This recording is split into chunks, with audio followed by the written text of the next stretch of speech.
大家好，欢迎来到我的小博客。Hi guys, welcome back to my channel. This video is not going to be about Chinese language, so if you're waiting for that type of content, you can just skip this one. There will be more coming later this week.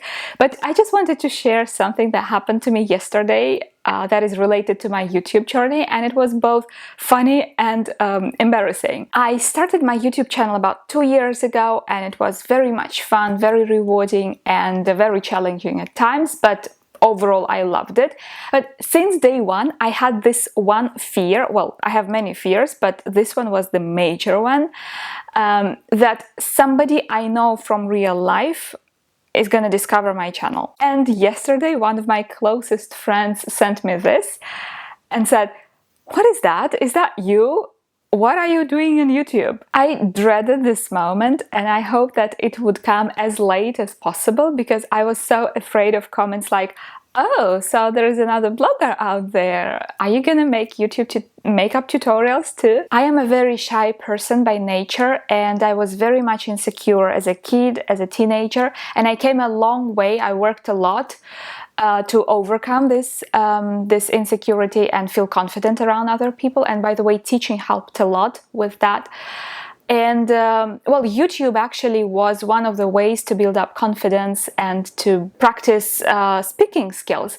So I never told anybody I was doing these videos. Honestly, if there was a button on YouTube to switch off recommendations for people we know in real life, I would totally hit that button. I know maybe it sounds strange for many people, and I know there are lots of YouTubers who start their channel by asking their friends and family to subscribe, and they post notifications on Facebook that, like, guys, subscribe to my channel, but I never did that. If you ask me why, I don't really know. Partly because I think I was afraid of being made fun of. I still am, but anyway, that's what friends do. They are very sarcastic before they become supportive.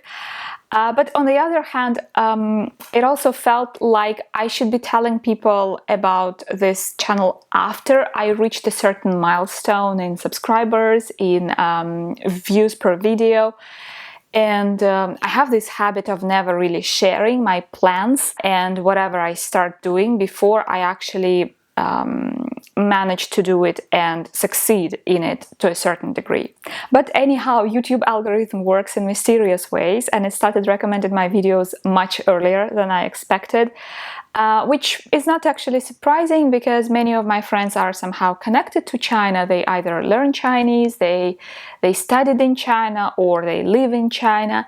So it was just a matter of time before it actually started. And you know, the worst part is that it recommends my earliest videos where the video quality is really, really awful.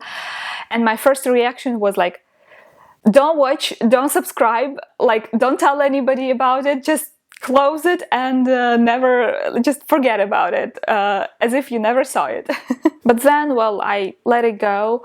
I know it was just my irrational shyness and embarrassment, and anyway, he was super supportive and not sarcastic at all, so it turned out all right. And now that this fear has realized, I don't think I'm gonna feel that strong about other people finding out about this channel. But of course there is this other major fear that still exists, and that is hate comments. So far I've been super lucky, and I've been getting nothing but positive and supportive feedback, and I just want to take this moment to say how much I appreciate each and every reaction of yours. You guys, you've been so sweet and so supportive, and you have no idea how much this means to me, so thank you all. What I do not fear is running out of content, because Chinese language is a never-ending source of content, and I'm loving that. I know that many beginner YouTubers struggle with finding topics to talk about and finding interesting content to talk about, but well, with language learning, of course, that is not really that big of an issue, and I don't think I will ever run out of content. I have this huge list of topics that I want to cover in my next videos. But of course, I always welcome if you have any suggestions, if there is something that that you want me to talk about, any grammar topic, maybe some pronunciation tips or some HSK questions. If you have any of those questions, please do not hesitate to write in the comments. I will try to make a video about that. So stay tuned, learn Chinese, because that is like the best workout for your brain there is. And I'll see you next time. 谢谢大家耐心观看，下次再见，拜拜。